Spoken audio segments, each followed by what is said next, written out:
Breaking Routine by Matt Casas. The daily struggle of life never changes. Get up, go to work, go home. In other words, routine.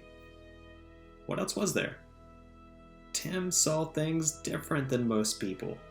Call him clairvoyant if you want. He didn't care. He may not know the exact way the future would unfurl, but he sure knew how it would end.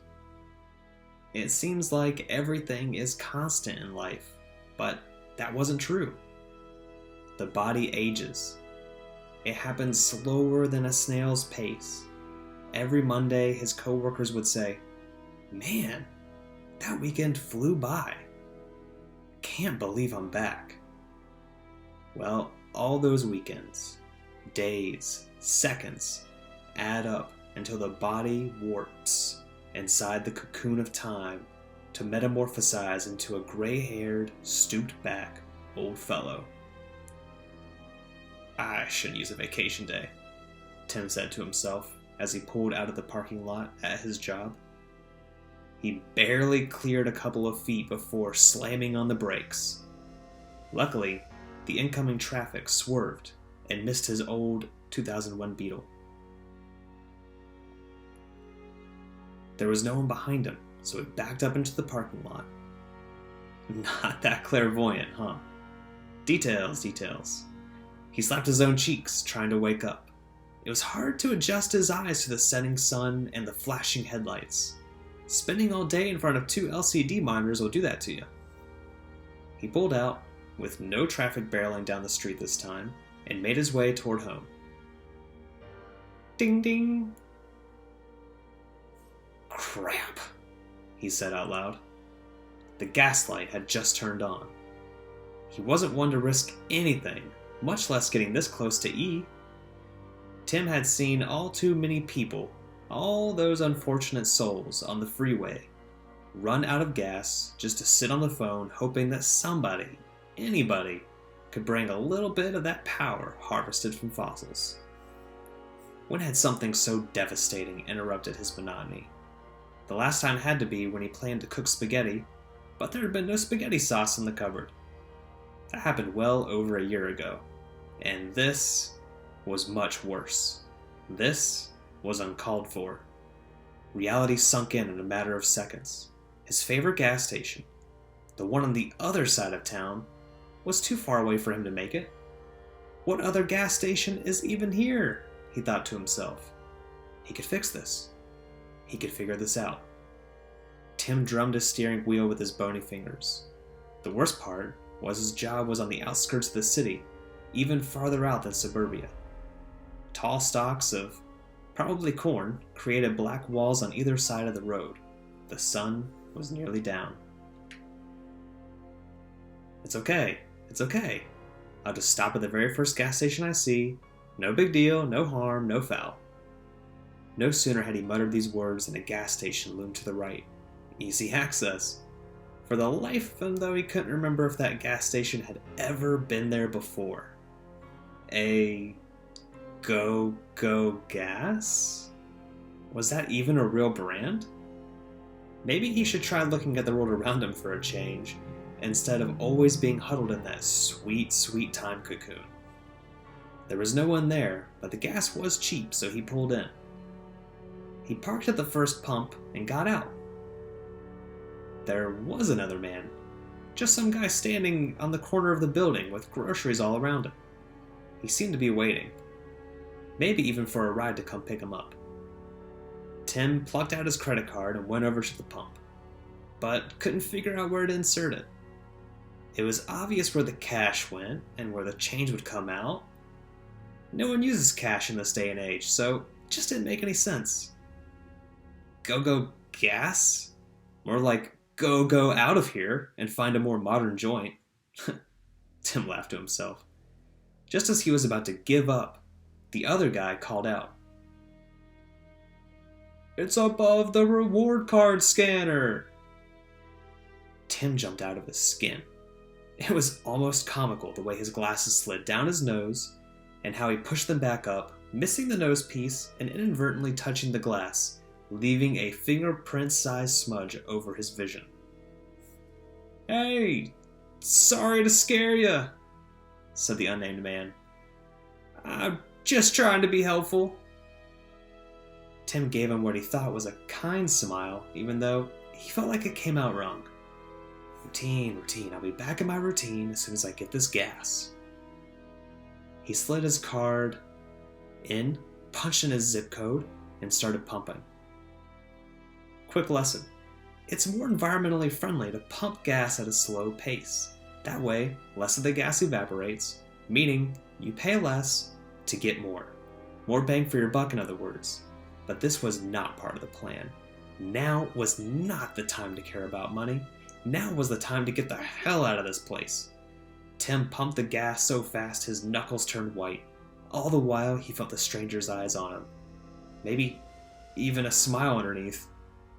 He pulled the nozzle out of his car, hooked it back up, and just as he was turning around to sprint into his vehicle, he heard, "Hey, I'm Carl," in his ear. It would have been horrendous if Tim had jumped and fried again. That didn't happen, though. He'd never admit it, but his toes had curled inside of his fine black shoes to the point of grinding his long, unkept nails on the asphalt beneath the soles. Carl stood in front of the main car door. A quick escape was not an option. There was a grin that may have looked goofy in the light, but the lights of the gas station and the dying sunset mingled together to cast an eerie shadow over his face that deepened with the brim of his cap. Tim was tongue-tied. It didn't matter. Carl had enough gusto for the both of them. "Hey, listen, man, can you give me a ride?" All the fluid in Tim's body ran to his bladder, leaving him with a dry mouth and a terrible feeling of wetting himself. Sorry, but I'm in a hurry." Carl's eyes flashed in a way that Tim didn't understand. "It's okay, I just live over there."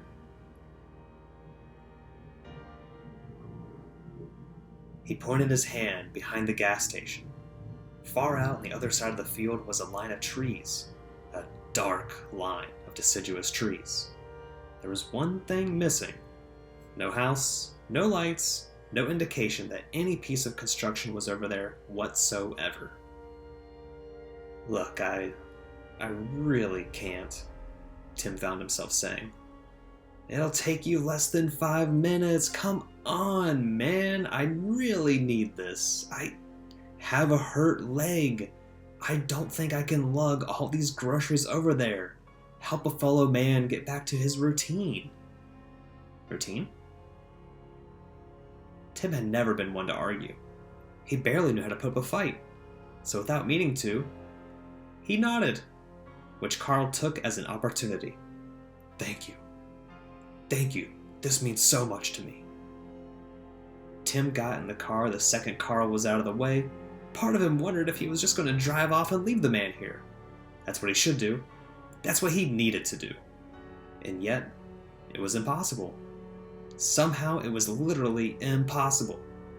Carl had managed to walk all the way back to his corner, pick up every one of those 20 bags of groceries, and somehow manage to have them in the trunk. Sit down in the passenger seat all before Tim could put the key in the ignition. "You gonna start the car?"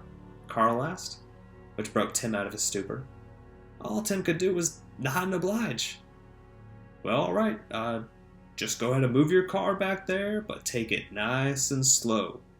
That road leading up to the tree's no good. Also, use your brights. You never know what might turn up out here." Carl pointed over to the back road that they could use to get down that row of trees. It had to be a joke. A cruel prank by the universe that the road was called Downfall Way? One thing that hadn't been a joke was the poor quality of this road. They may as well have been riding bucking mules like a couple of buckaroos. Carl's girth filled the beetle with no way to prevent his head from hitting the top. Tim couldn't help but be at least a little satisfied thinking that if he was about to be jumped or killed, then at least his nemesis was getting dazed. That's when it hit him. He was doing something wholly outside of his plan. He had believed in the monotony of life on Earth, thinking that nothing could sway him from moving off of his predestined timeline, and yet here he was, doing something crazy and reckless. Sure, he was probably about to be slaughtered, just so Carl could have some old beat-up beetle and a pair of nice shoes. Well, there was his smartwatch and smartphone, actually. Those could be sold for a pretty penny. Slaughtered? His palms were sweaty, shallow breath after shallow breath. We all had a part to play, and this was his punishment for leaving his part. They approached the tree line. The road curved so that it ran parallel to the trees. The bright headlights didn't help much. The road moved on forever, eternally swallowed by darkness. And that's when Carl said it. Stop. Huh? I said stop. There was nothing around them. No indication that someone might live here. No driveway, no mailbox, no fence, no chimney, no nothing. Tim was about to lose his mind. He slammed his foot down, but it must have been the brake pedal instead of the gas because the Beetle came to an easy stop. Carl got out of the car. He grabbed his groceries from the trunk and walked over to the driver's side. Thanks, man. Tentatively, Tim rolled his window down a crack. Where's your house? It's hard to see with the lights off, but it's just on the other side of those trees in a neighborhood called Century Oaks. Yeah, Tim had heard of that neighborhood. But was it really so close to his job? Anyway, man, thanks so much. You got two options. You can either make a 3-point turn and get out of here the way you came, or, if the road's small, you can just keep going straight if you want, because it'll end up circling back. With that, Carl walked away into the darkness, in which he was quickly swallowed whole. Tim sat for several seconds in solitude, letting his sweat evaporate and heart rate descend. He was somehow alive.